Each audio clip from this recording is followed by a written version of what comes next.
Okay, so I started recording this session. This is going to be taken in one shot. I usually do this in live, during a live session, streaming through YouTube and X. But right now I'm in a place where I don't have a good internet. Not even not even my downloading speed is good. So the uploading speed it's actually worst than the download speed in here. So, but I don't want to, stop doing this type of sessions. So I'm recording my sessions right now and I'm uploading them in without any cuts, without any modification whatsoever. So this is going to be this session. And in this session, I want to keep improving this web app to create content using AI, but basing the content in YouTube. So this is one of my videos, and on previous sessions I was using different fields in here to make it easier for the user to generate their own content. Right now I deleted all of these fields because since the app is not in production right now, it's I'm just using it by myself and with my team. It's in local in a development stage still. We are still testing the prompts. In the previous way that we had it, that I think it's right now it's live. So just a moment, let me open it. So yes, we had different fields in here. That were limiting the prompts that we could test, because these fields will add their own prompts to the app. So that's why I deleted the prompts in this version, in the local version. I was doing this earlier today.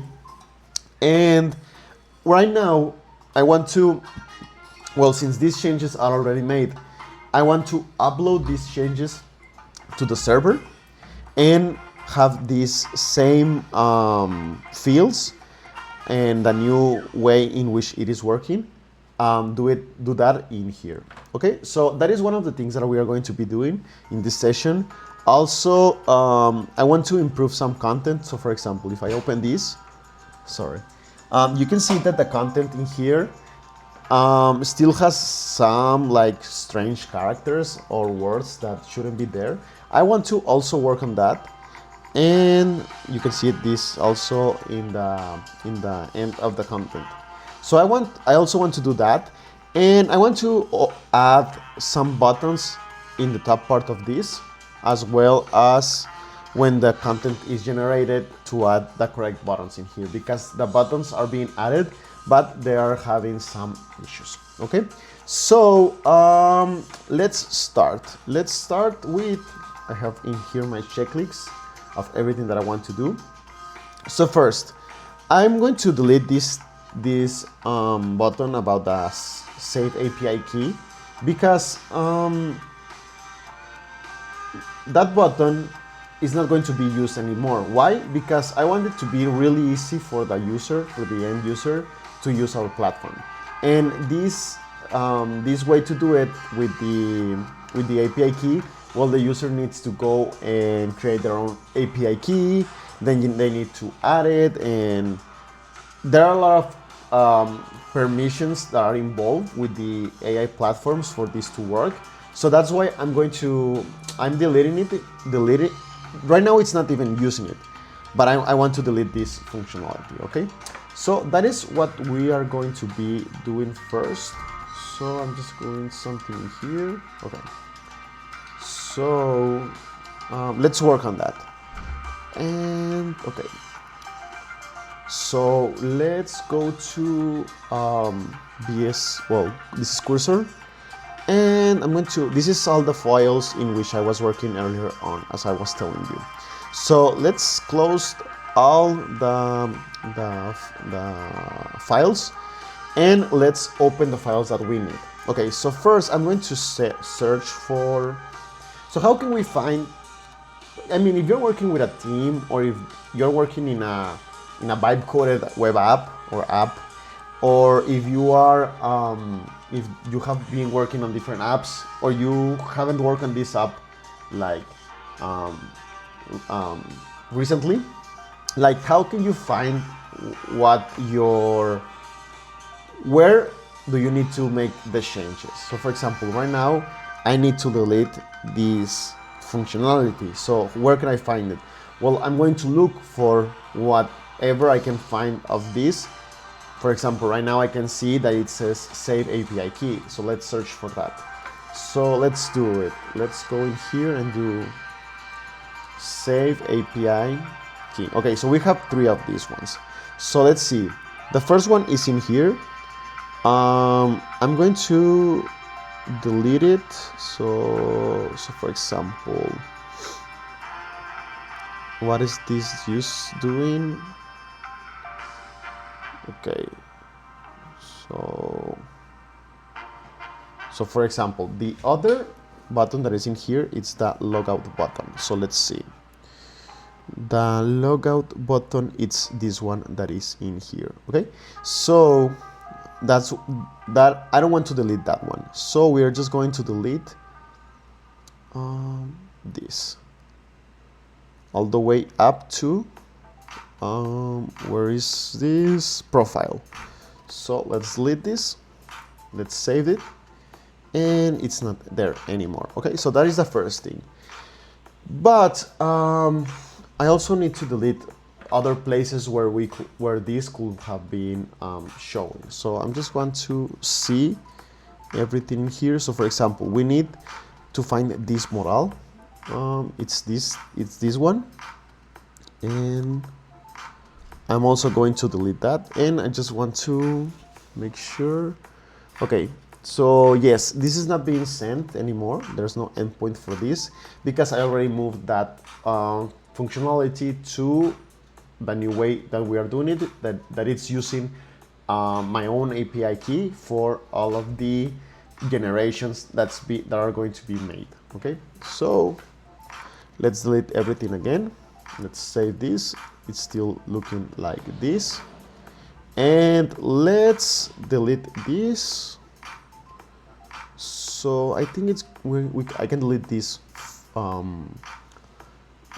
this file. I just want to copy the how can I change the name of this? Okay, rebuild in Explorer view, and I want to copy this, and I just want to search for if this is being used in another place. So yes, this is a component. Okay, and we are adding the module save API key. Okay, so I'm going to delete this, and I'm going to delete this file. Okay, I'm going to delete, leave the other model because this is going to be used in the future, even though it's not being used right now. Okay, so let's see if we have any error in our app, and it looks like everything's still working. Okay,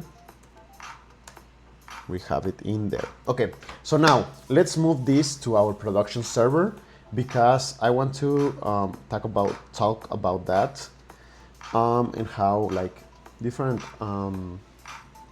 thoughts that I have about it, and I want to share them in this video. Okay, so let's save these changes. Let's commit them. So it's going to be removed local storage API key. Okay, so let's commit this and let's sync the changes. So I already have a lot of changes that I have made are being used, are being added in this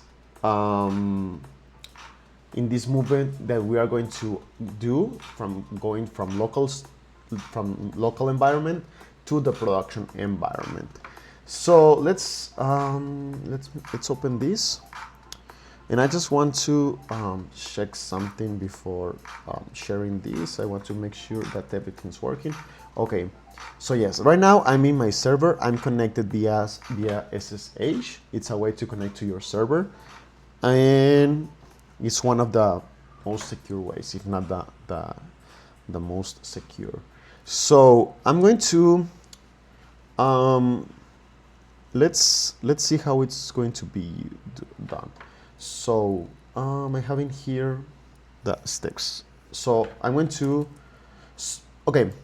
First, this is an Adonis JS 6 app, version 6. Adonis is a full, like, it's a framework that uses JavaScript to manage the front end and the back end with just this framework. That's different from other frameworks that focus on the front end, and you need to figure it out how to make your own back end. Adonis already has decided how the app is going to work with the backend. I like that because I like to make full web apps, not just focus on one part of the app. I like to make the apps like yes, like I want to have control over everything in my app, so I can choose the database that I want to use. I want to have the database in my own server.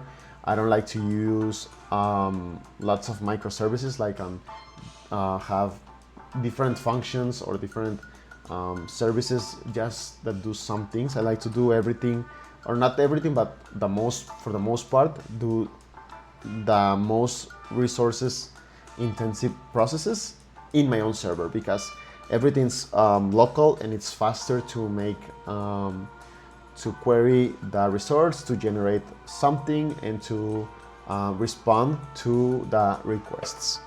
So that's why I like to do it in this way. So for this to work, I'm using Node.js, that is the backend. It's a backend for the app. Okay, it's running on Node, on the Node ecosystem that runs JavaScript, and I'm using PM2, like in this, to make sure that the web app it's still on and it's working, and if it for any reason it goes it crashes, or it is ended, or it is stopped, PM2 it's going to restart the web app. Okay, so having said that, I need to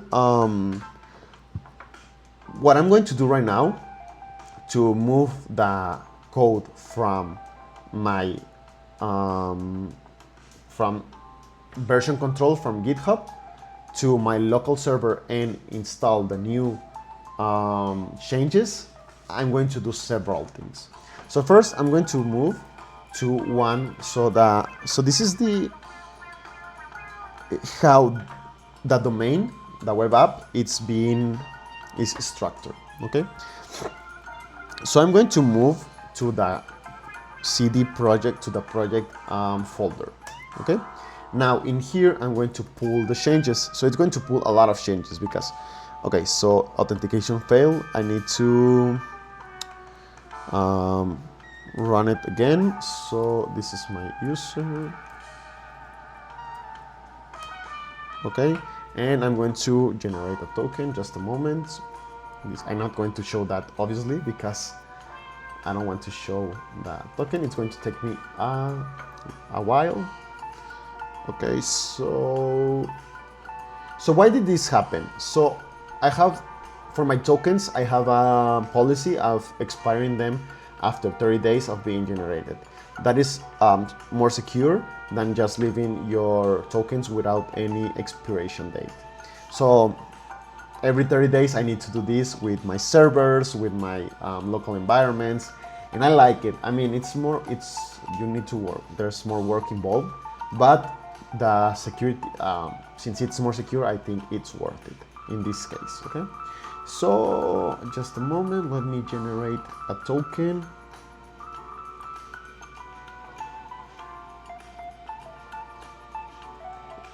And okay, so yes, so I need to do this one, and oh, just a moment, I need my, okay, so let's see, Okay, so let's do this. Okay, so let me copy this in here. Let's see if it, okay. So yes, everything went, so it pulled the new changes. So if I do pull again, it's going to be up to date. Okay, so just a moment. I'm going to make sure of not having this in the clipboard. So okay,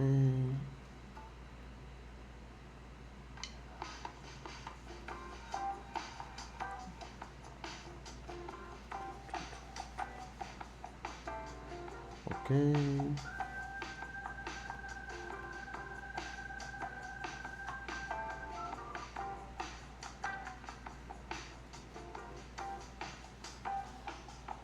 okay.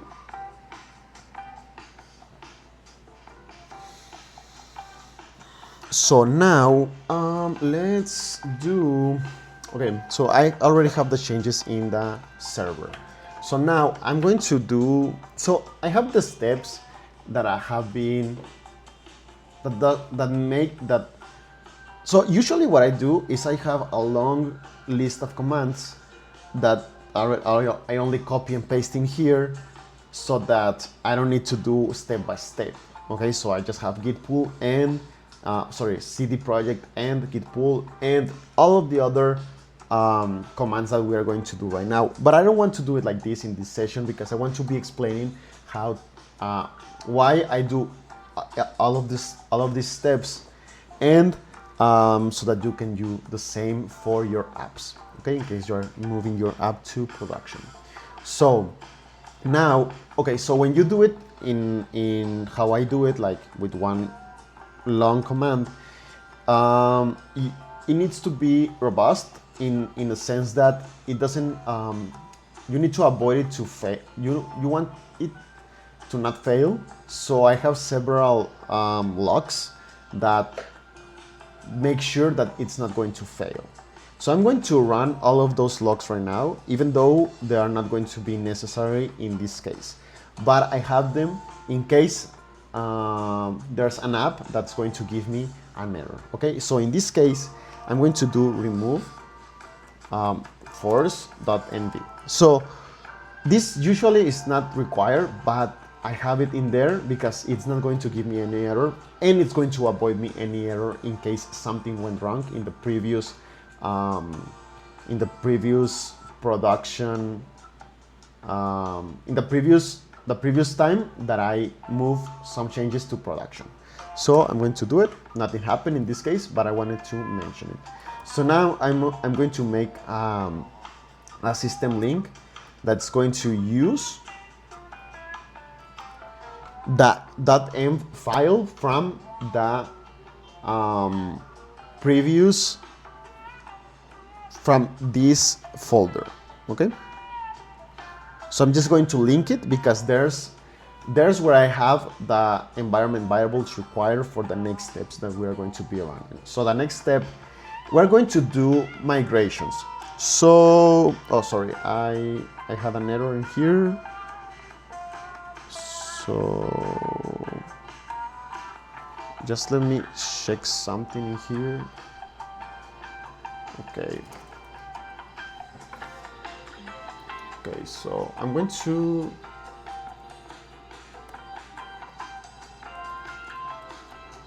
okay. So let's do this again. The thing is that I usually do the command a little bit different. I just want to make sure that's okay.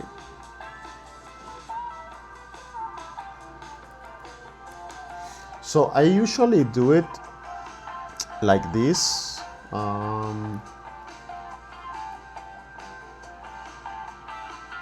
I usually do it. So that is ln, so link, system link, that file, and let's have it with this name. Okay. So I forgot that. So now we're going to do a migration. So you usually, what you do is you do node with, this is with Adonis. If you are using, for example, PHP with Laravel, Laravel with PHP, it's going to be PHP Artisan. In this case, it's Node A's migration. And usually you run it, and I do this because I know that the migrations are already working, and I don't want that long command that I just told you to be to be stopped just because I need to confirm that I want to migrate. But now, since I made a lot of changes to the app, and there are still no users on the app, in the web app in production, I'm going to make all of the, I'm going to delete all of the tables and recreate them, because I made several changes to the tables, and that's why I want to use, I want to do it in a different way. So what I can do is just run Node A's migration.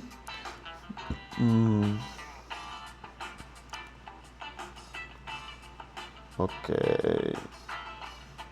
What is, oh, okay.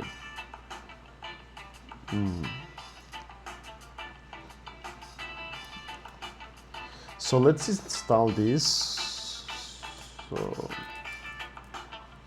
and there are different ways to do this. Right now I'm just going to run npm install.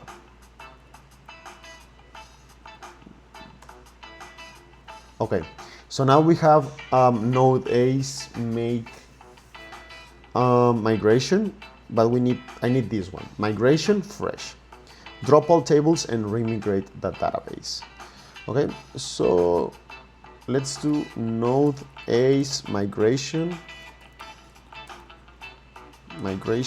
fresh. It's going to ask me.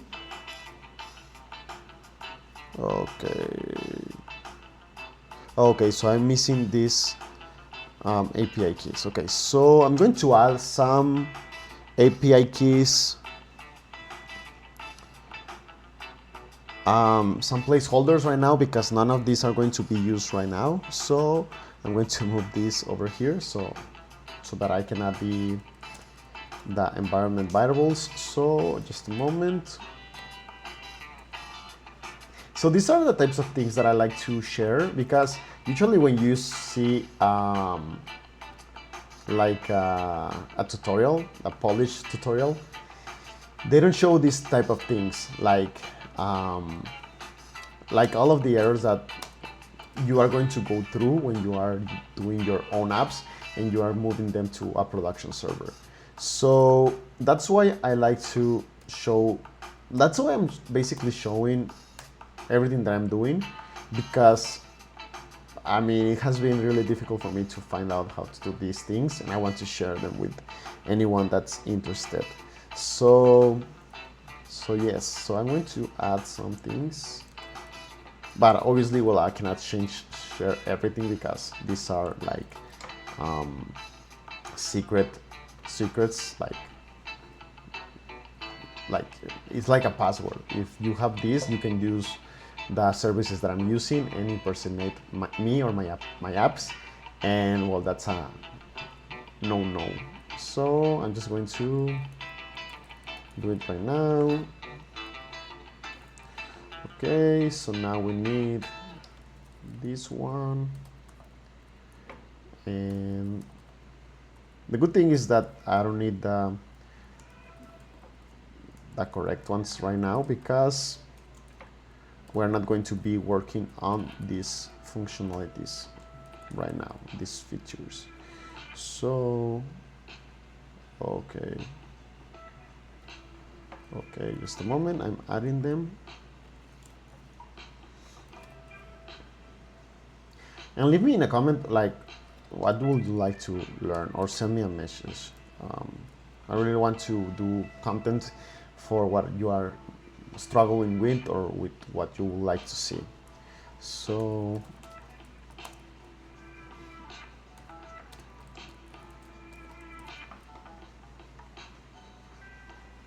Okay.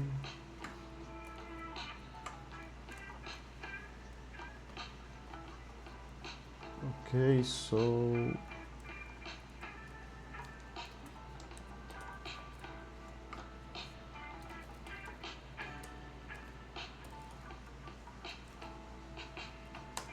okay. So let's okay, I have it in here, and let's do what I was trying to do right now was do this. Okay, so let's do the migration. Hopefully there's not going to be any error. Okay. Oh, okay. So I also need to add this one. Just a moment.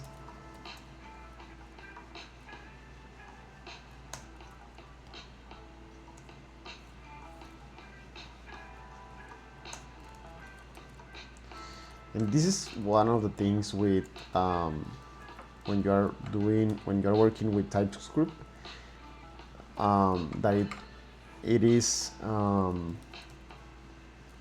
really picky with every, like, to not have any error. And I really get it, because you want your app to work without any errors in the front end, right? So okay, so let's see.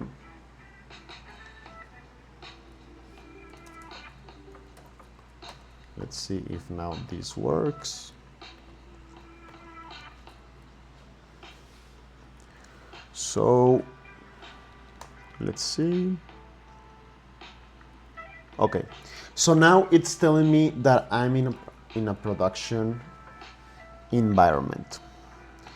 So if I want to continue wiping the database, so this is really, you really need to have a lot of, be really careful with this, because if there is a database, like a database in production, and you delete it, well, you are going to delete the information about of all your users, all the information that they have generated, everything that you have in your database for the app to work. Like, for example, I don't know, a blog, articles,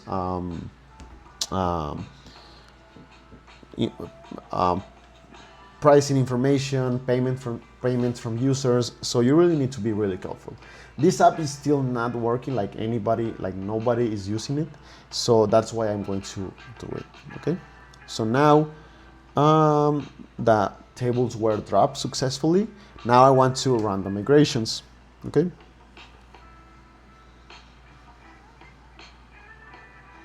So it's creating all of these tables in the database.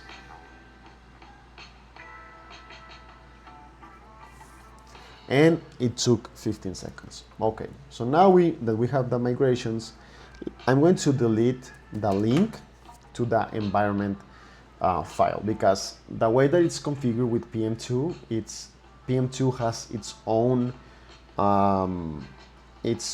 path to the environment file.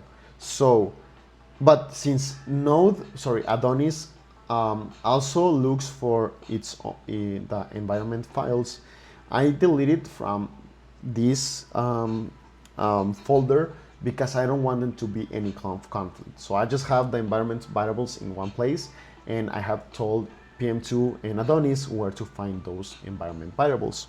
So I'm going to remove this system link. So I'm going to remove it. And this took me a long time to figure it out how to do it. So that's why I'm sharing it in this video, in this session. So now I'm going to do npm run build. So this is what this is going to do. It's going to compile all of the changes of JavaScript changes in one file, and it's going to do the things with for each of the for example, with TypeScript, it's going to transpile it to JavaScript, and with Tailwind it's going to get only the classes that are being used, so that it has their own, like every package has their own steps that do when you are running npm run build for the app to work in production, okay, in the most efficient way. So right now we already have some errors. Let's work on these errors, okay? So okay, so validate token, let's see.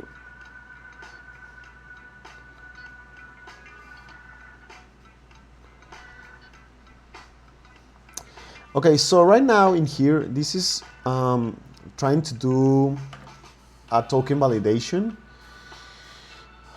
but this is when everything that I was doing was being done by the front end. So we don't need it anymore on the back end. So let's start making all of these adjustments, okay?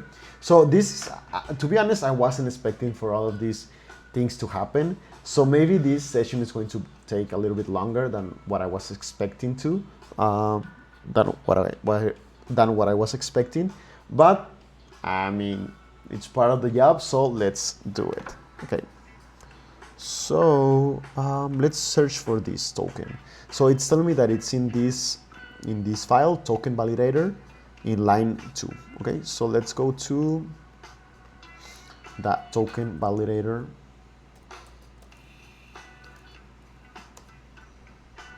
Okay. So I want to see if this is being used. I think it's not being used anymore. So yes, it's not, I think it's not being used. Let's see. Okay, so let's delete this file because it's not being used anymore. And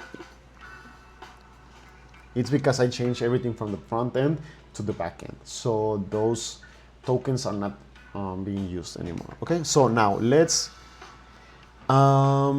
see what other things were telling me in here. Okay. And what else is this telling me? Okay. So it's just,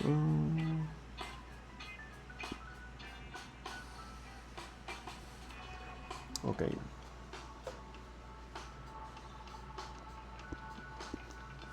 So let's go to the seeders. So where is the seeder? So let me adjust this light. Okay, so let's go to seeders. Okay, so now the light is in here, so I'm just going to move it. Okay, so let's go to the seeders folder. And where is it? So it's in database, seeders, and let me open this in here because I don't know if there's some information in here.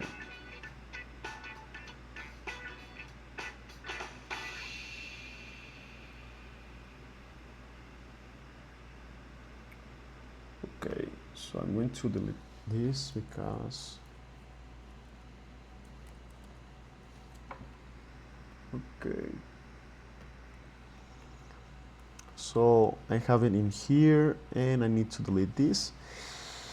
So I'm going to save these changes. So TypeScript error changes. Let's commit it.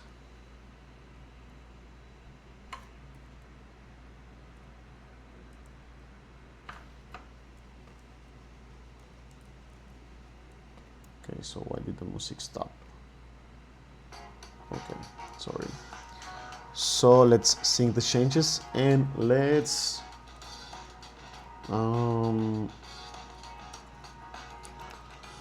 so let's run git pull again.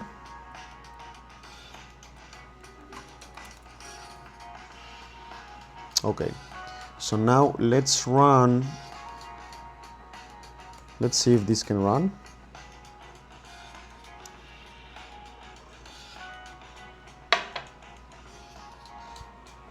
I just want to see if this is going to, okay.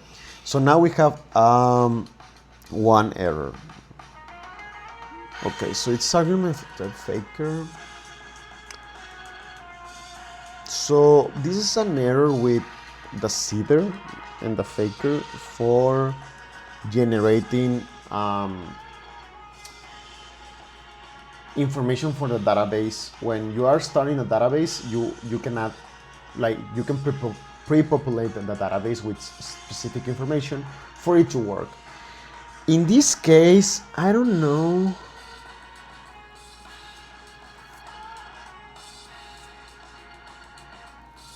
So there's an error with this, but I'm not using this faker, so I'm just going to, like, I don't want to go into that right now. So I'm going to work on this.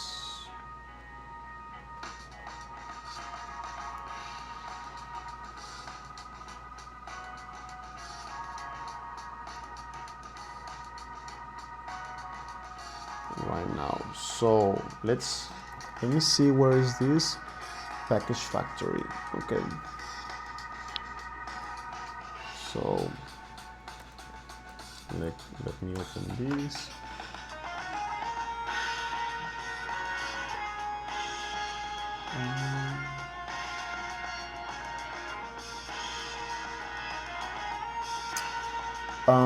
There are different ways for me to solve this.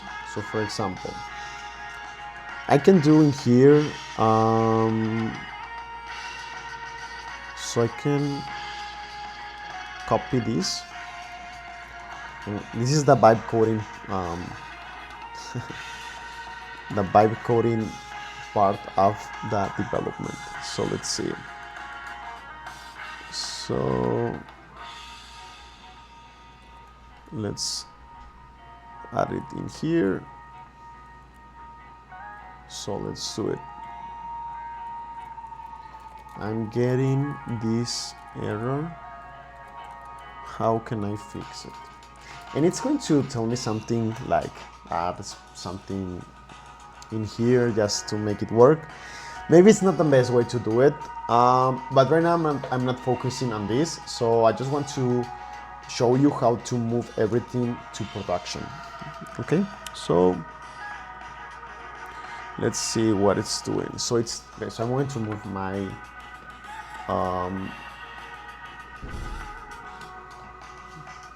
the camera to the other side. Okay, so that you can see what's telling me. So it says the error message you are encountering indicates a type mismatch between the return type of the function you are passing to factory and the expected type for the defined callback on the package module. The factory defined method expects a synchronous function that returns an object or a promise.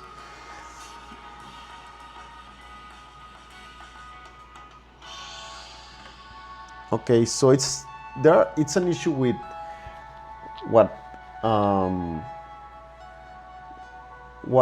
the requests are expecting. So it's expecting an object, but this is returning a promise. So let's see what's telling me to do. Let's apply the changes.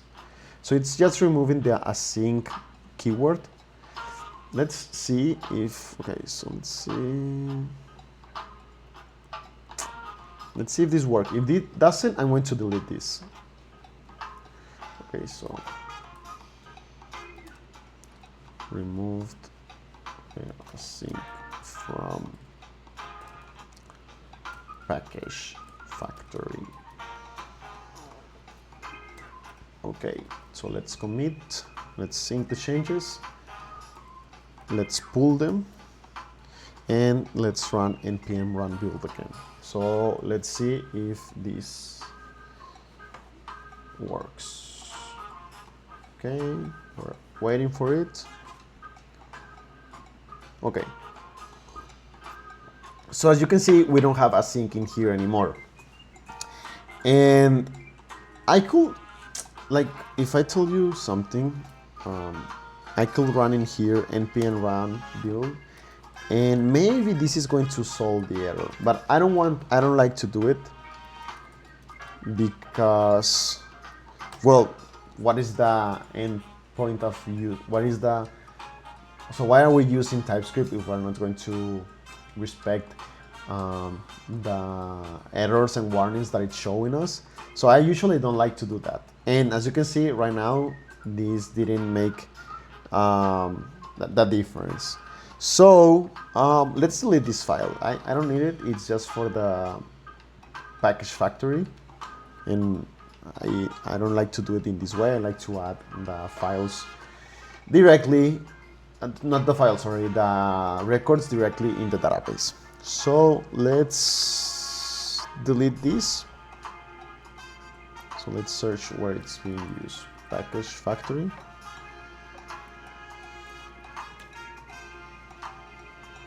Okay, so it's being used in here. I'm going to delete it. I'm going to delete this. And I'm going to delete this file.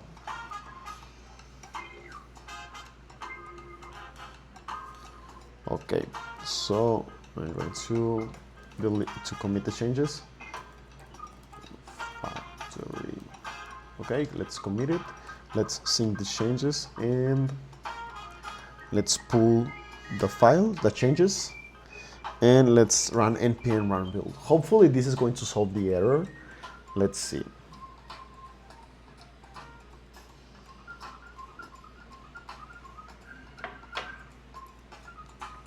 Okay, so we're not going to complicate this anymore. And now we have run npm, the build command for npm, and we can continue. So the next command that I use, it's so right now. Okay, so if I go to the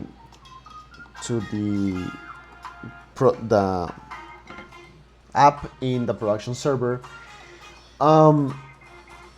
right now we have the changes in the server. The issue is that if I run it, you can see that this doesn't look like this, like it looks different. Okay, we still have all of these fields in here when we don't have them in here anymore. Why is that happening? So I like to do it in this way because for example, this is an excellent example. What just happened. So we had we had several errors when we were moving the changes from production, from the version control to production. If I haven't done it in this way, all the time that we were trying to fix the errors, the app was going to be failing. Why? Because the files changed, and since the files changed and we were having errors, the application was not going to be available for the users. But so what I do is I copy the build folder and I change the name to the current build. So the app is being served from another folder that it's not the one that was being generated with npm. So right now I'm going to delete. So this usually happens like in an instant, but I'm going to do it right now like in steps to show you what it's actually happening in the backstage. Okay, so what I do is I run remove recursive force the current build folder that it's the one that's serving the application. So I'm going to delete this folder. Now if I reload this, it's going to give me this error, okay, because it's not finding that file, that folder. So now what I do is I copy all the contents from this folder, the build folder, and I make it as current build. So now, I'm going to do it. So build, as you saw, it was instantaneous. What it made was copy everything that we generated with npm run build that was saved in this folder, and we copy it to another folder called current build. So now if I reload this, it should work. Okay, we have other errors. We need to work on these errors, but we already have something in that folder. Okay, and I want to see what that error is doing. So let's see. Okay, so let's see our logs file. Okay.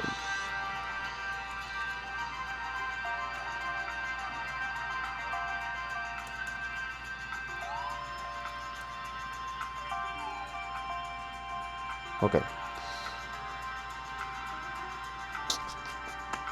Let's see. Okay. So let me check that logs file. And I'm going to do it in here just to verify that there's no sensitive information. And if not, I can show you what's happening. Okay, so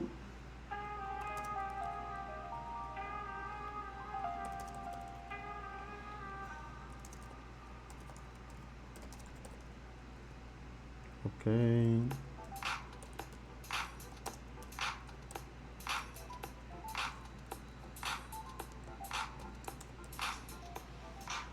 Okay. So okay.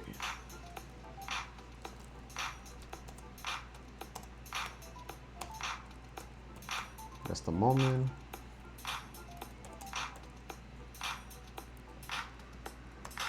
Okay. So let's run this again. Let me see if this is being saved in the... Okay. So let's see what is this telling me. So I want to... I'm using Nano, so I just want to see this. Nano see all lines in wrap lines, sorry, wrap lines.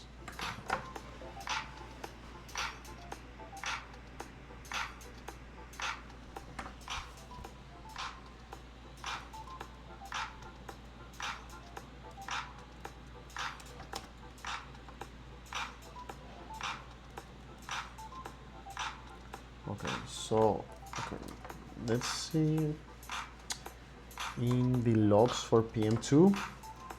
So I can see the logs in different places. I can see them in the app.log, well, in the log file for my app, and I can also see it in PM2. So it depends on the error and how you have configured your app, where the logs are going to be shown, and on the level of the logs, of the warnings that you want to be logged. So right now I'm searching on different places in the log files for the app, but also in the PM2 service. Okay.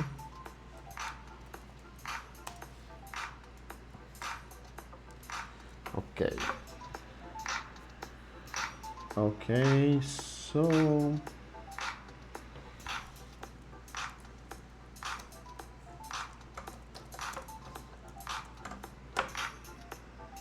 okay.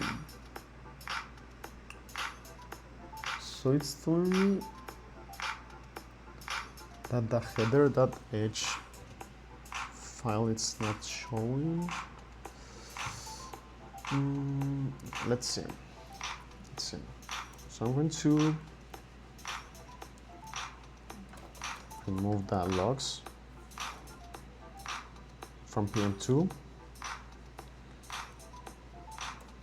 Okay, and let's run this again to see what error it's going to give me. Okay,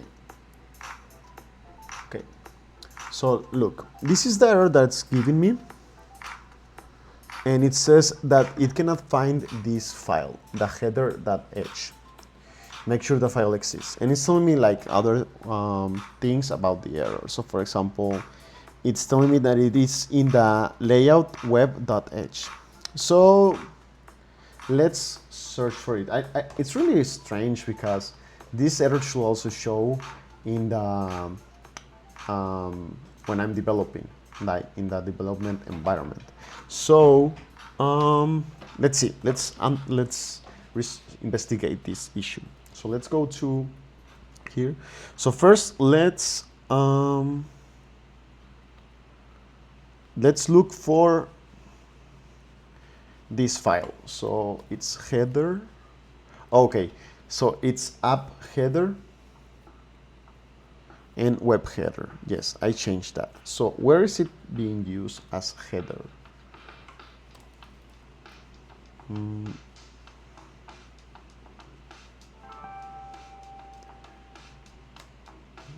It's really strange, this error. Maybe it's being cached in somewhere. So let's see.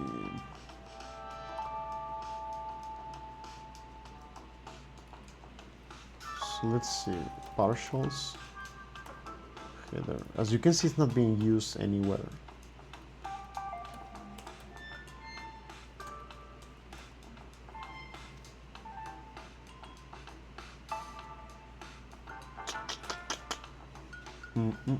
So let's see. Let's open this file.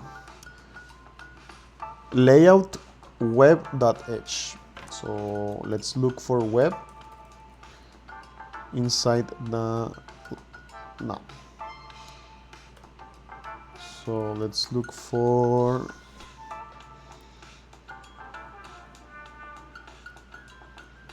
this file.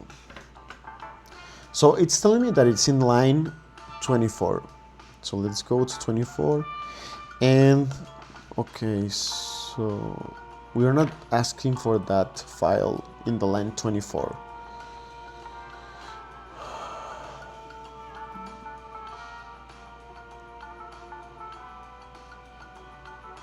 Let's see. Let's see if Adonis caches something. Maybe, but I don't know if this is going to solve the error, but let's ask ChatGPT. So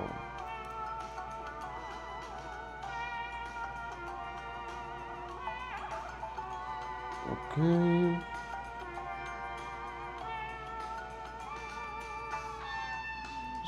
So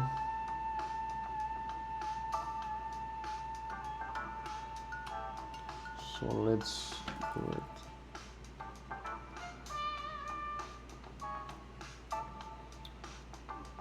So I'm asking ChatGPT, or maybe we can copy this.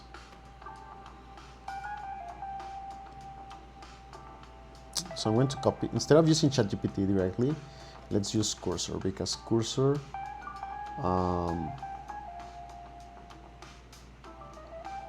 has the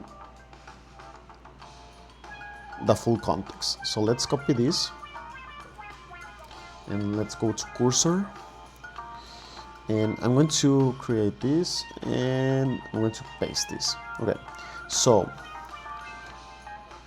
let's see.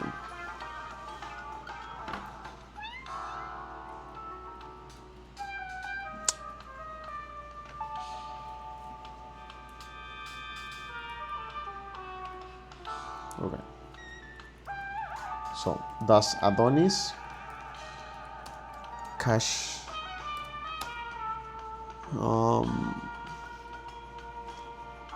server files? Because it's looking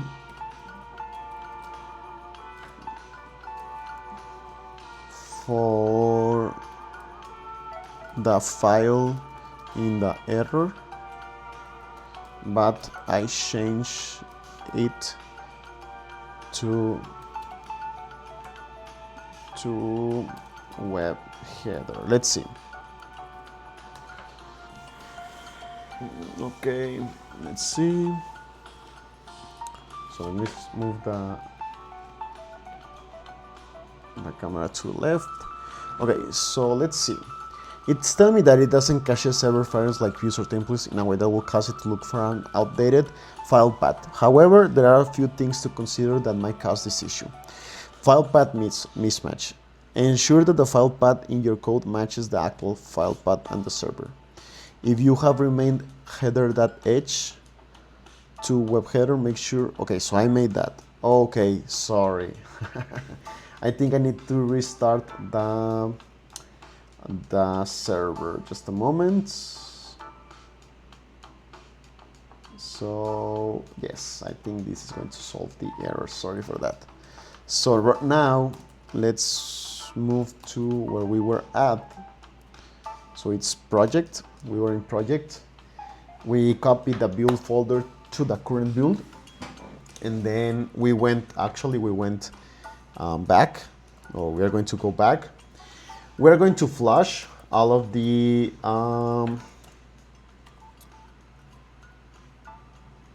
logs for this app, and I'm going to reload this service using update.mv. Okay. So now let's see if this solved the issue, if this fixed the issue. And yes. Okay, so it wasn't being cached by Adonis, but maybe it was not cached, but PM2 had other files on its service for the app to be loaded like really fast. So when we reload PM2, well, the files were added to the service, to PM2 service with it. Okay, so sorry for that. So what I usually do is I run the command, and that command already has those commands. But now that we were doing it step by step, I didn't realize that we needed to go all the way through all the steps for this to avoid any errors. Okay, so now I need to log in. The issue is that I don't have a user right now in here because I deleted the database and all of the information in the database. So I need to create a new user. But if I register, right now we don't have, I don't have this activated, the register endpoint, because, well, it's still in beta. I'm still working on this, okay? And this shouldn't be in beta, this should be like in earlier stages. So, I'm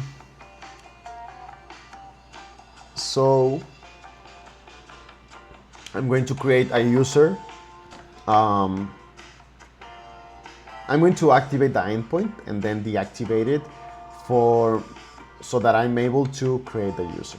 Okay, so we're going to do all of these steps again, just for these two, so that I can create a new user. Okay, so let's go to let's open the register view. So I'm going to delete these comments.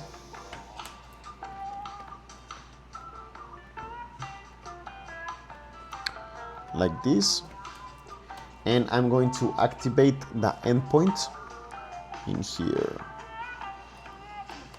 Okay, so I'm going to commit the changes. So it's going to be called reactivated register endpoint. And usually I can do this with a seeder. I'm not going to do it right now because the seeder has many other users that we were using for testing purposes in the local environment, and I don't want to modify all of those seeders, so that's why I'm going to change it to do it in this way.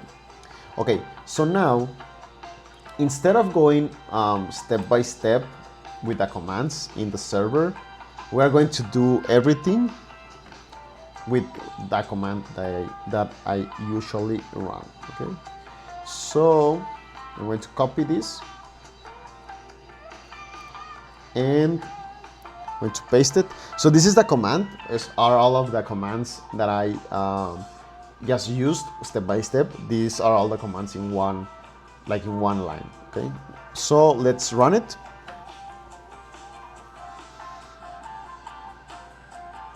And now, for example, the migration is not going to happen because there are no new files to migrate. So there's no issue with that. Right now it already went through. So if I reload this view, I'm going to have the form to how do you say, make a user. Okay, so I'm going to create a user. I'm going to use, I don't know, example at, and later on I can change the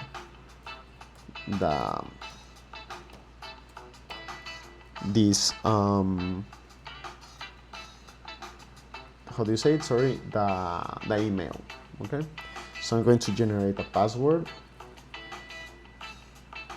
So it's going to be a strong password, and I'm going to paste it in here. Let's create an account. Okay, so now I can go and generate content. Okay, and this, I still have this YouTube URL because I'm still testing, and I'm testing with my own videos because I want this for my own videos, and this, but this is not going to stay like that when it's open for all of the users. Okay, so just a moment, I want to save the password. So just a moment, it's going to be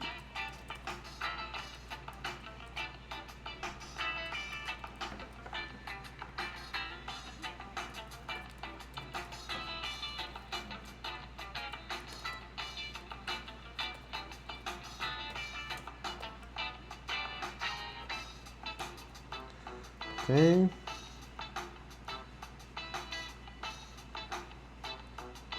Okay, so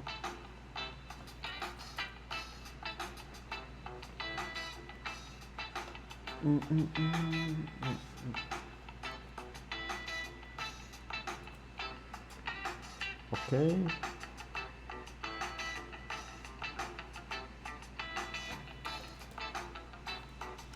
Okay, so now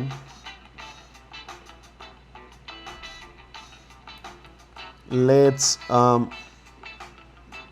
so I'm going to deactivate this endpoint again because I don't want anyone to register right now. Okay, so let's like this and like this. So this is commented out. So let's commit the changes, deactivate it,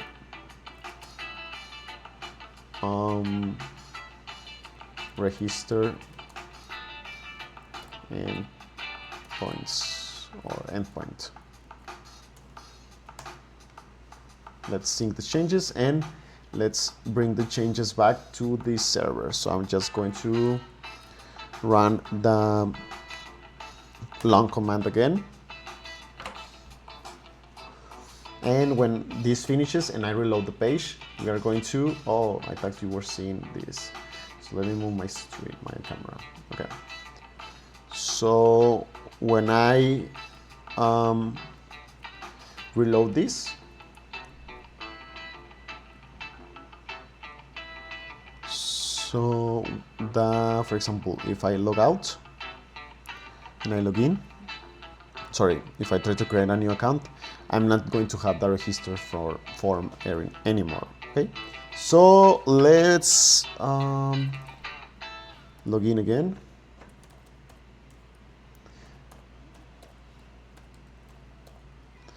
So I'm doing this just to show you like all of the steps, so that you can do it by yourself again, if you want. Sorry, and that is why it's taking me longer, but I think it's worth it for me to show this. Okay. So now, okay. So now, like I already showed you how to move this to production, and what else do I want to show right now? Okay. Okay. So I told you when we started this session that I wanted to add the buttons in here. So for example, if I will, let me reload this just to see. Let's see. Okay, so in here I wanted to have some buttons in the top, and also I want to have the buttons in here work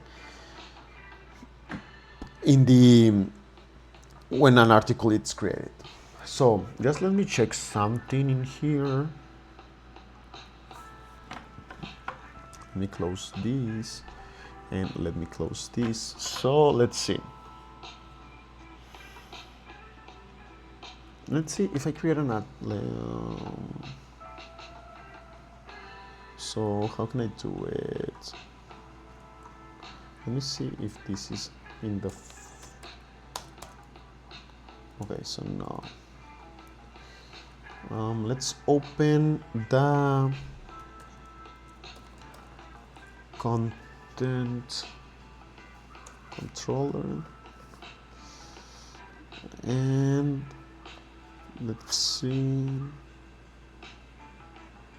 the Gemini service. So I think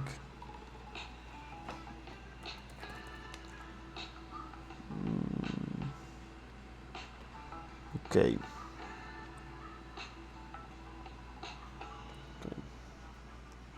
So what I can do,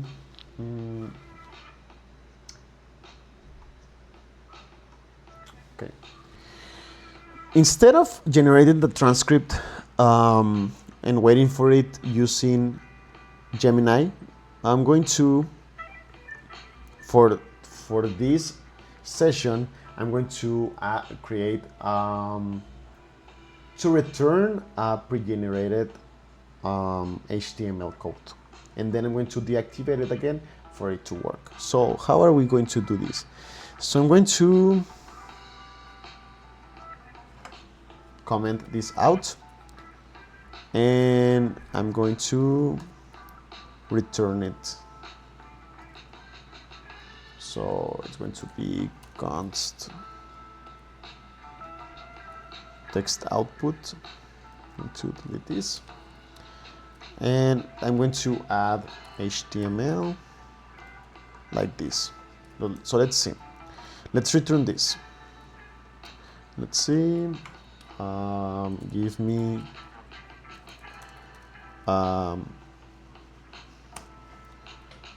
a blog post. Okay. I'm not going to do a long prompt because it's just going to return me this anyway. So let's convert this to blog post. Okay, so let's see what's happening here. So first, we saw that there were notifications in this side of the screen of the view. So that is still working. So, and this is also being rendered as HTML. Okay. So now let's see. Let me validate something. Okay. So let me copy this. Okay, let's open a notepad for me to show you this. Okay, so for example, let's copy this. Let's see if this is working. Let's paste it. Okay, so it copied the how do you say, the output, but just with the text, not with the HTML. So now if I go to HTML, look how I can see what like all of the HTML exactly as I added it in here.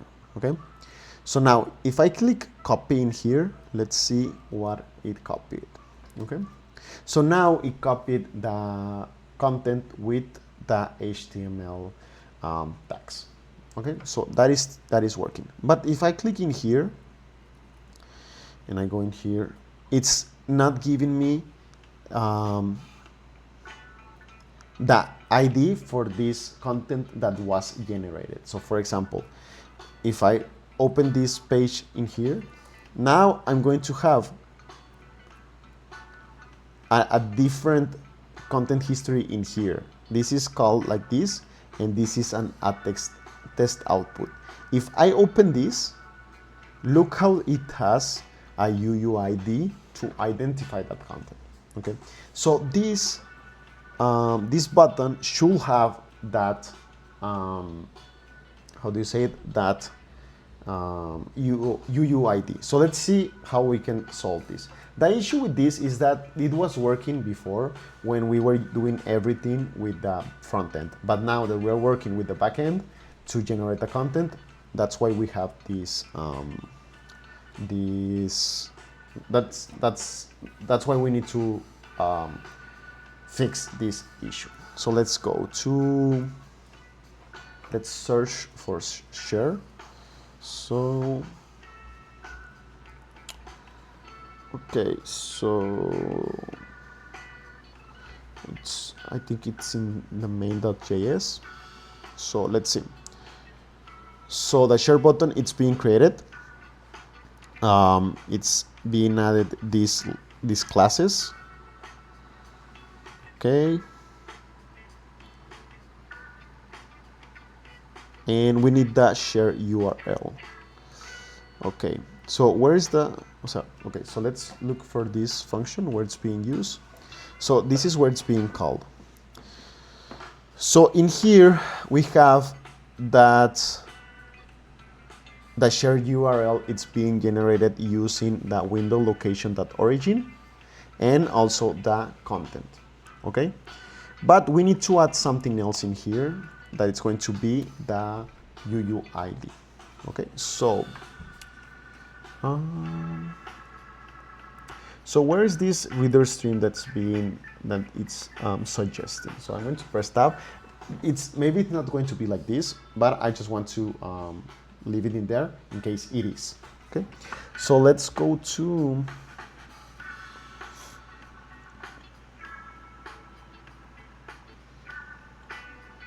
okay, so where is reader stream? Let's search for this. Okay. Okay, so let's console log after it has been generated. Let's console log reader stream.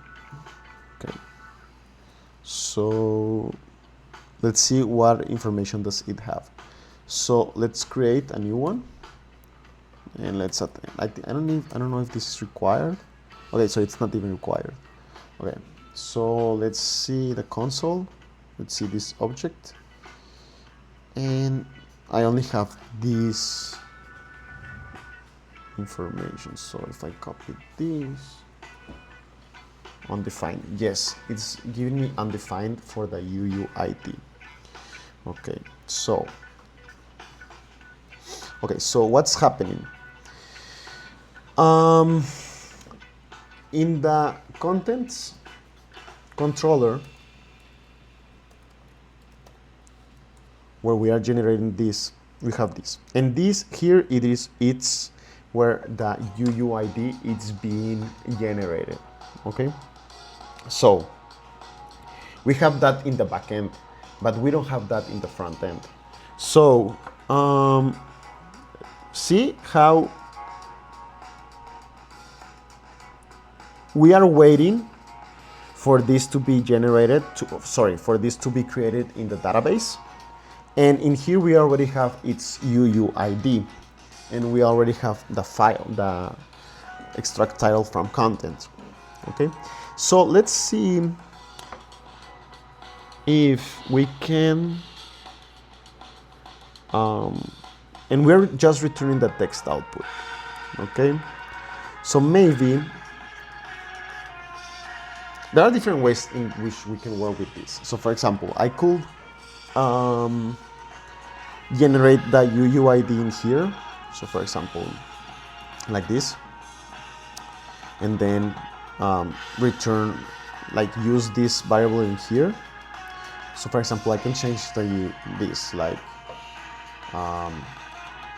content UUID like this, and have it in here like this. So now in here I can return the content UUID.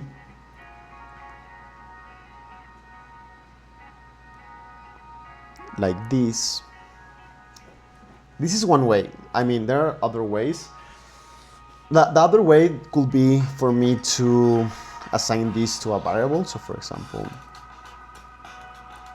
like this. And then instead of just returning the UUID, I could use something like generated content and then return everything. We could do it like this. And then in the front end, do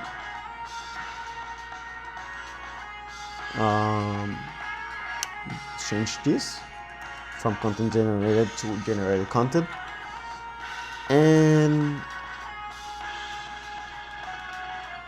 let's leave this like this.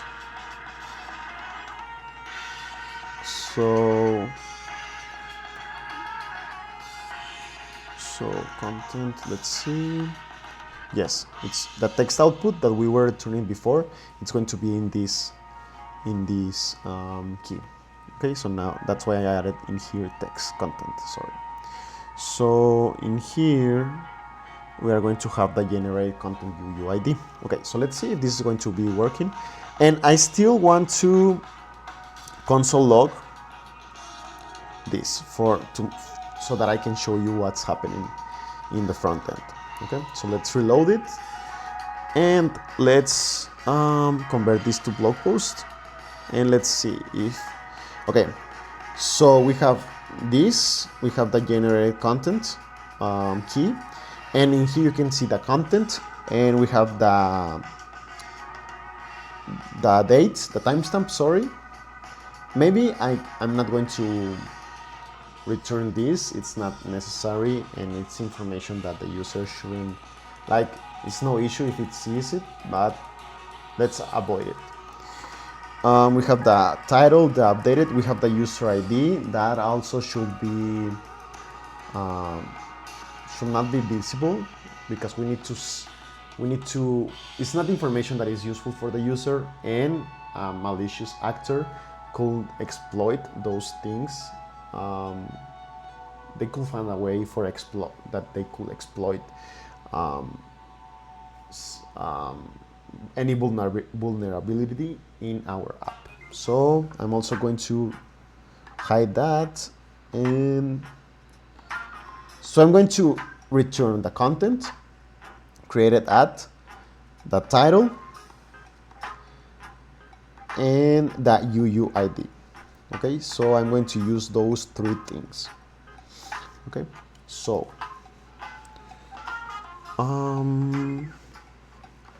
that's going to be in here, and I'm going to do something like just return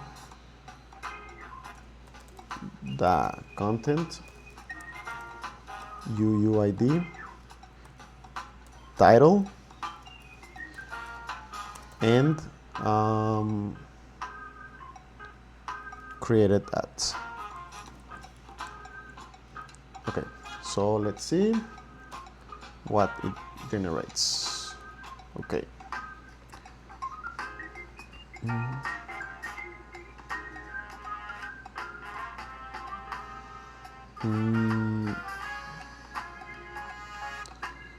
Okay, so let me open this model. So it should be in model here. Let's see. So we have the created at column. Okay, so it has this name. So this is created at, like this. Okay, so now this is the content response. Okay, so let's generate a new blog post, and let's see what information do I have in here. Okay, so yes, this is better. I'm not returning any information, any extra information. So we have the content, the created ads, the title, and the UUID. Okay, so now let's see if I copy this. Let's see what it was copied. Okay, so now I have this, and let's open it in here, and yes, we have this in here, and we can check it if for example I change that in here. Sorry, it's in here. So for example, this is an auto-generated 2. Let's create a new article. Let's copy this, and if I open it, it's going to have a 2 because it was just generated. If I reload this, we have the 2 and we have the previous ones. So now I want to avoid, I don't want to console log this anymore. So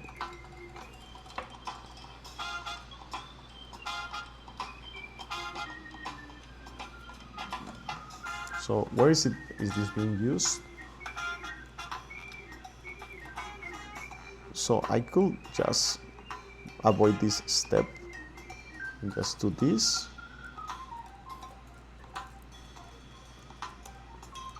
It's going to be the same thing. And what else? Okay, so the share button is working, but what I don't like is, for example, let's change this from 2 to 3, and let's reload this.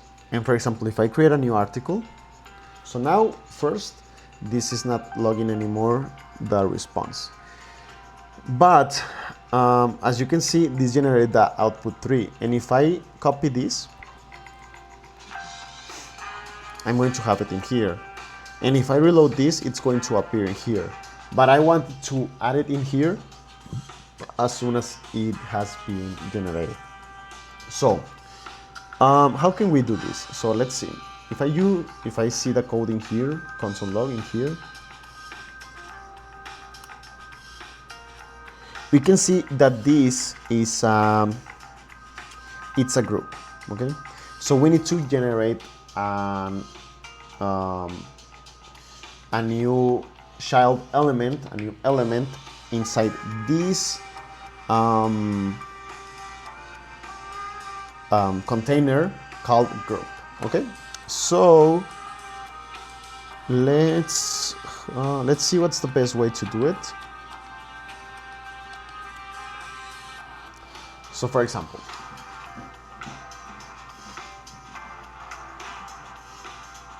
so I'm going to close this. I'm going to close this, and if I go and share and look for group in here, I'm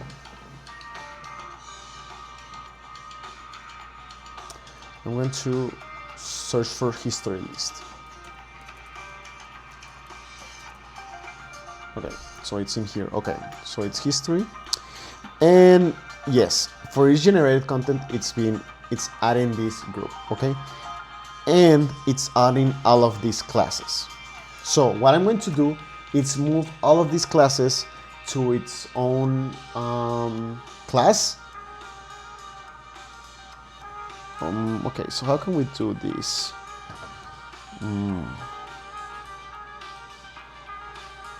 What's the best way to do it? Because it's, as you can see, it's a little bit long, so let's see. I need to have this be automatically generated in the front end. So what I could do is just copy all of this and do the not adequation, like the adjustments in the front end. Like for example, well, change this from this way of writing it to a way of writing it in the front end. I don't want to do it like this because if I change this, I will also need to update that code in another place when this code changes. So I want to just be able to define it once and use it in different places. So let's see if I can do that right now.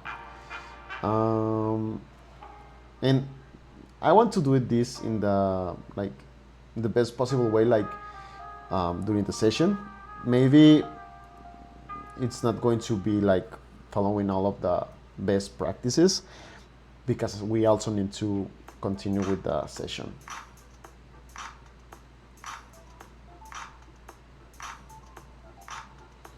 So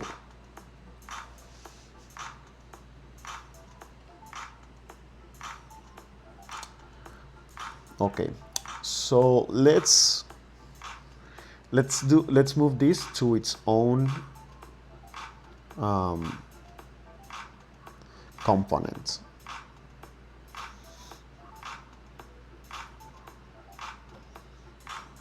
Okay, so I'm going to copy this until here. Okay, so let's cut, and I'm going to make a new component that is going to be called, I can add it in, this is not going to be a partial, it's going to be an element. So I'm going to call it, I don't know,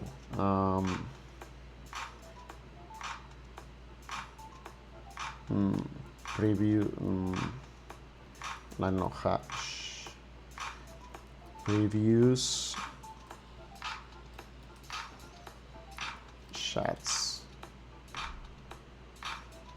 card, something like this, .h. Okay, so let's paste this, and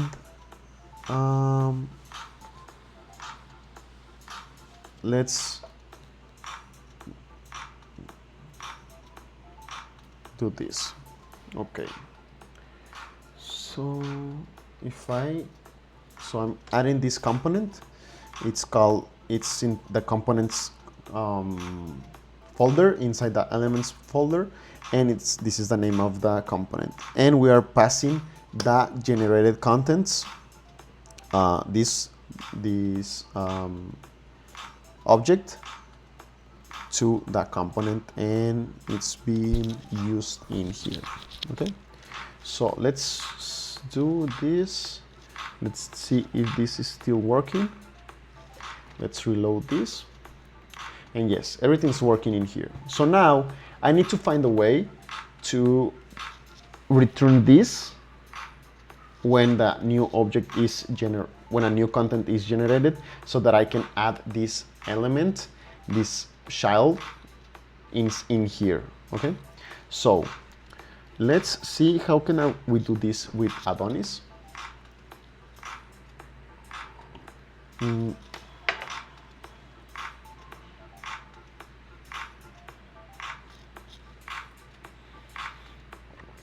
So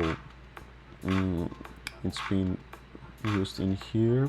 So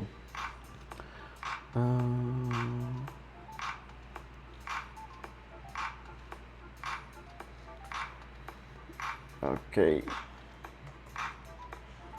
so let's see, get the, what's the name of the component? The previous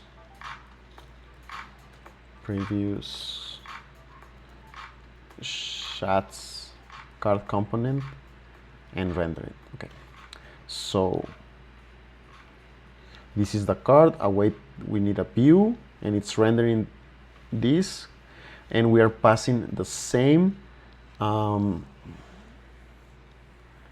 this object to our card, so that we can auto-populate what is in here as well.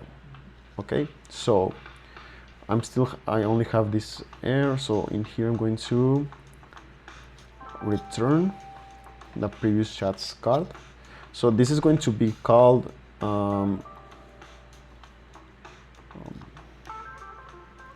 this content, I don't know, this content card, something like this. And I just want to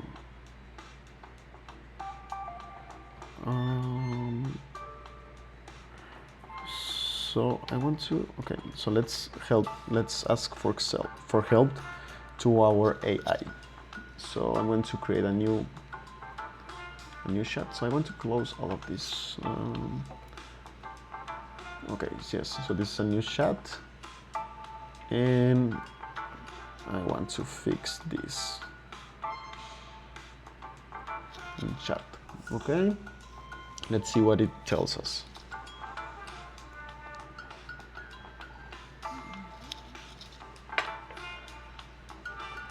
Okay, so let's add this. So in here I was only missing this view. Okay, so why is this not, oh okay, so this is not being used because I have commented out this part. Okay, so let's save this.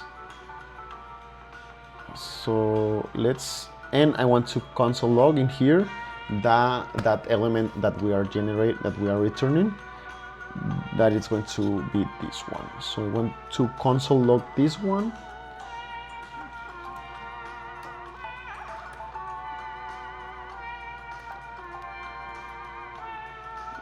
So yes, this is how it's going to be returned. So I'm going to console log everything, and then we are going to go opening each one of the keys. So let's save this, let's generate it, and let's see the object. So we have this content card that it has all of this HTML.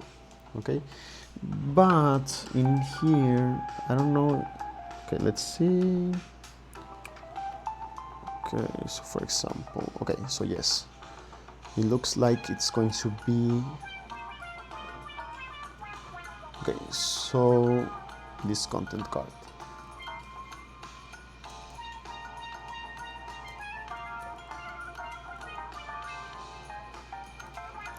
Let's generate an article. Okay, so yes, we have this HTML. Okay, so now I need to add that HTML to the DOM, to that website in here. Okay, so let's go to, I'm going to add an ID in here.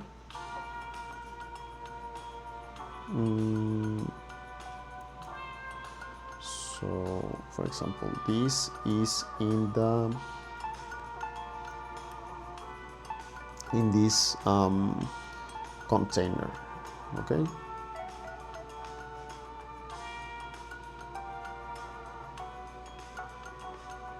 so we're going to have an ID in here. So the ID, it's going to be history list. Okay, so now in the front end I can search for this history list. For example, I can do it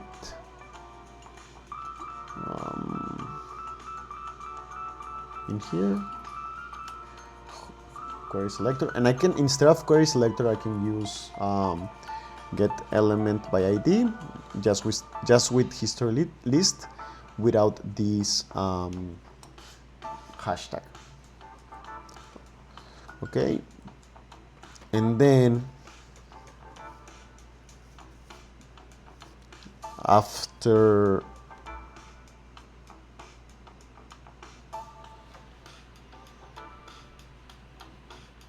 okay, so for example, I can change this from here. So let's see, render copy bottom. Okay, render show bottom. Okay, so I'm going to paste this in here, and I can move this in here. So in here, have everything like this. Let's see if this continues to work. Okay. And now I'm going to, after all of this happens, I'm going to add to the history list. Okay, so in here we have history list. That is the one that it's the element that we are getting using document.getElementById by ID, using the ID of the container, that is history list. Okay, so now in here I have the I'm adding this content card to the history list, but I want to add it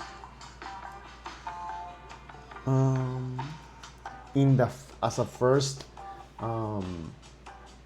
element. So I think I'm still missing something in here, but let's try it out. Okay, so if I go in here, and I'm going to change this from 3 to 4, just to see some changes in here. And if okay, so right now, I'm going to delete this console log. We don't need it anymore. So let's see. The first one is this is a test output 3, and the last one is struggling with web design. So let's convert this to a blog post, and we have an error. Okay. So what was the error? Let's see. Okay, so yes, we have an error with what we just added. Okay, so if we check this, we don't have anything in here, and we don't have the test output 4 in here. Okay, so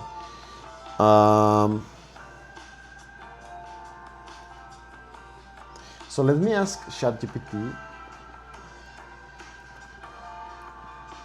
Instead of using ChatGPT, let's do it in here. So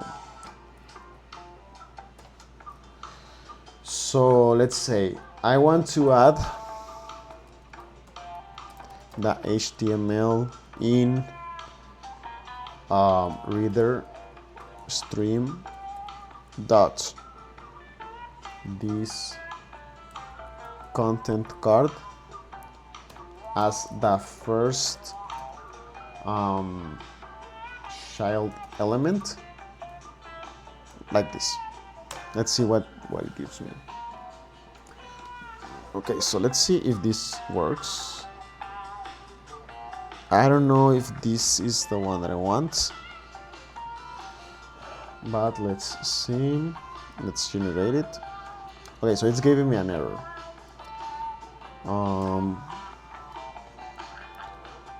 So let's ask, what is the JavaScript function that requires a parameter of example before and after and. Let's see, insert adjacent HTML. Okay, yes, I think this is the one that I want. Okay.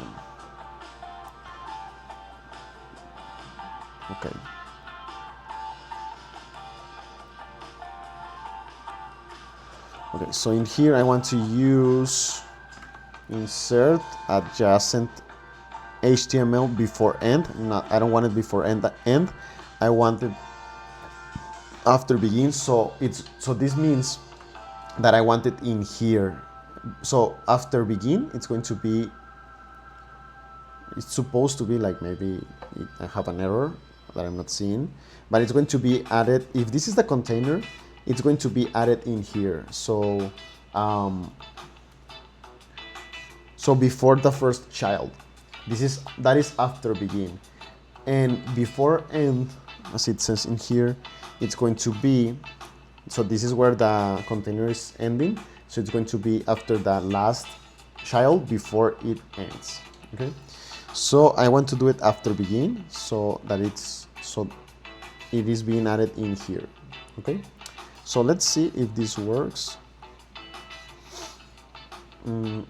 Let's save this. Let's change this from output 4 to output 5, and let's convert this. Okay. So as you can see, we already added the card in here. So if I click it, it's going to send me to this content that was just created. Okay, so we have it in here. So let's change it to 6 because I want to see other things. So for example, let's convert this, and it's being added, and let's share it, and if I copy it in here, we have the test output 6. Okay, if I reload this, okay, so this is working.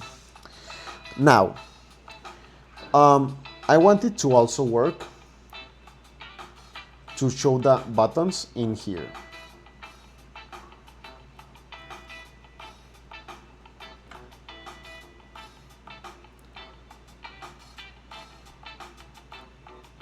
Okay,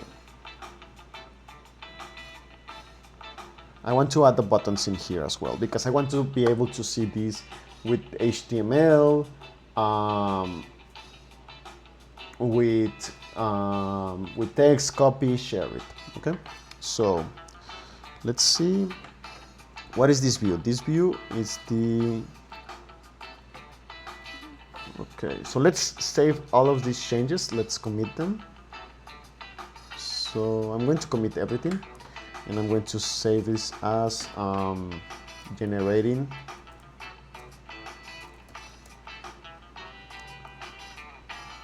buttons.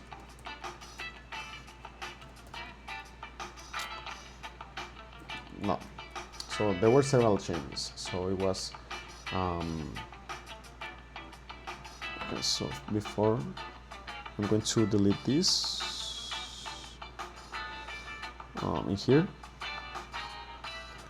So I'm going to copy, and I'm going to remove this one, and I'm going to uncomment this one. So it's buttons working, and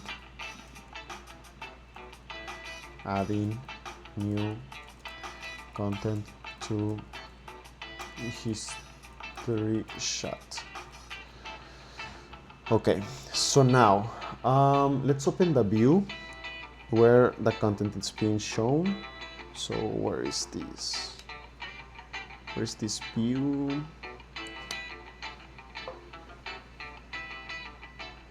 Content, and I think it's this one. So let's look for something. Let's see. So let's see.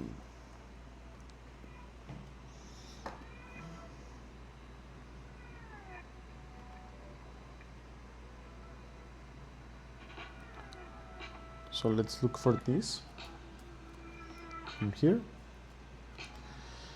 And yes, it's this one. Okay, so let's add in here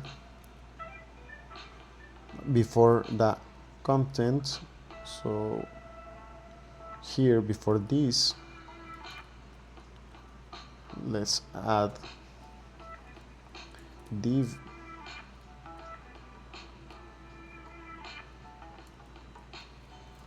So it's going to be a div like this, and it's going to be, I want to add the content, the share button, the HTML button, and the so I'm going to add, let's buy this. So no, So this is going to be the copy content button. Okay.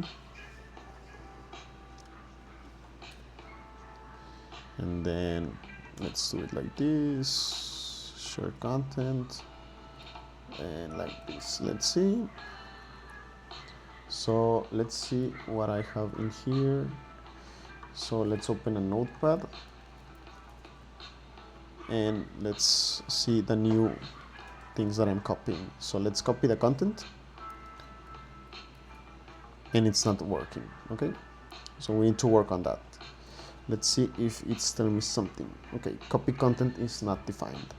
Okay, so let's go to main and let's see how the content it's being copied. Okay, so it's copy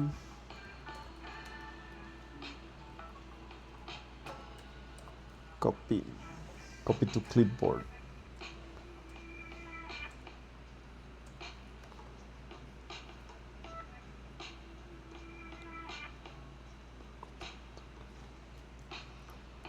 Okay, so let's see if I can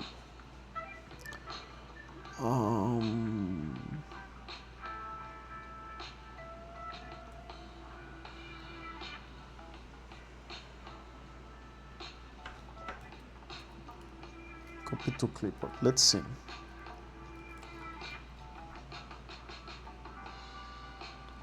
Okay, so let's see if this is using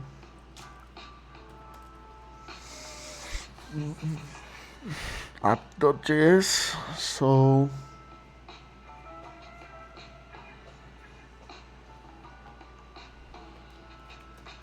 So what I'm looking for, it's the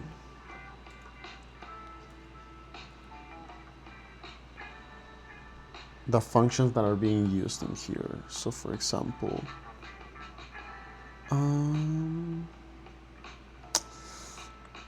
I mean, I could add this. So for example, if we go to copy to clipboard.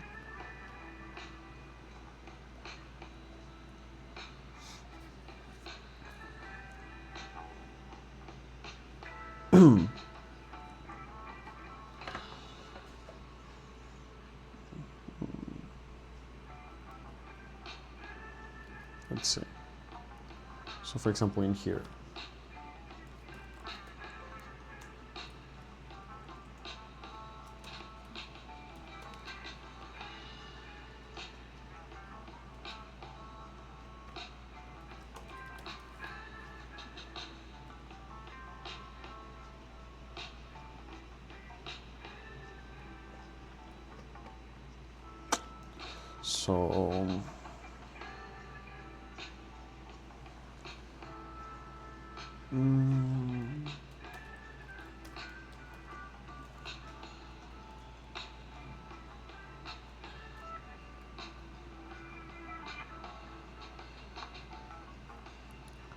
so for example,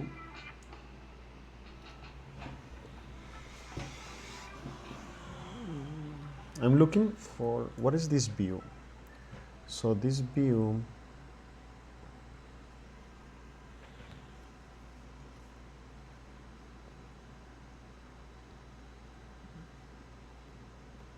let's see the roots. So let's go to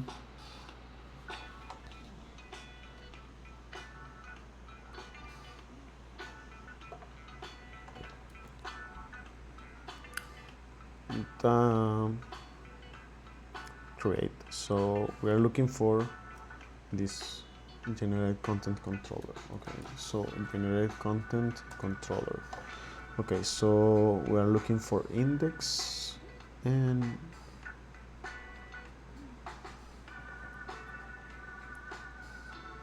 okay, so I need to change this. I'm going to change it in the future.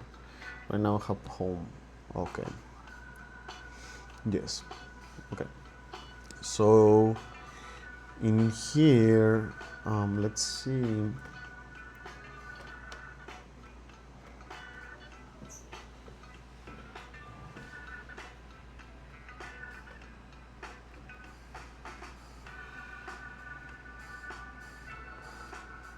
so let's see the app layout.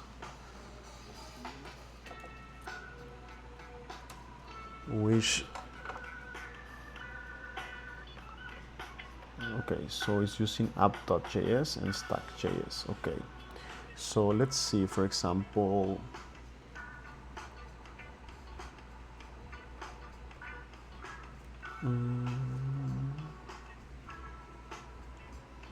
so I need to search in here for why am I not finding where this needs to be done? Maybe I need a break.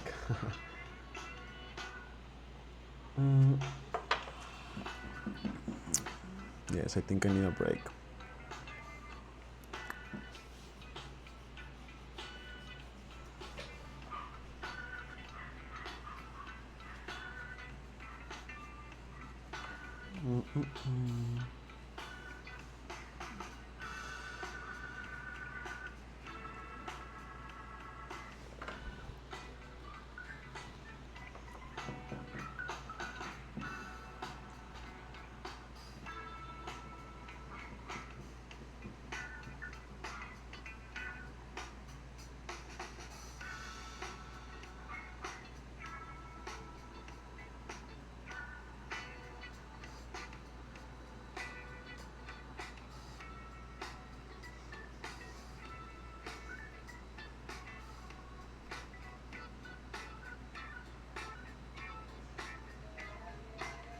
Okay, so yes, app.js. So let's open app.js. Okay, home, main instructions modal. Okay, instructions. Let's see, modal. So let's add in here, import. Okay, let's see if this works. Let's go.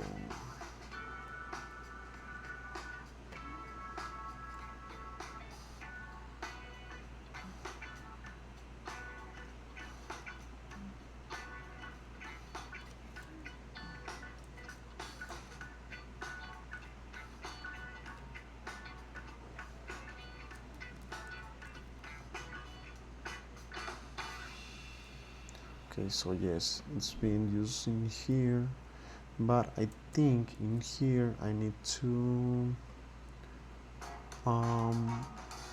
add something like, where is this? In here, copy to clipboard. I think in here I need something like window.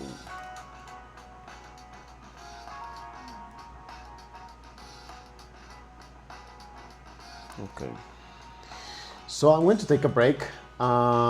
It's getting late, and I'm going to take a break, and I'm going to continue this in another session. I'm not going to advance while I'm not in a session in this, because I really want to solve the issue live, like to really understand, like to show you the full process of how to solve or fix the issues with your code. So I'm going to leave it in like this in this time, and we're going to continue in the next one. Thank you really much for being in this session, and I hope to see you in the next one.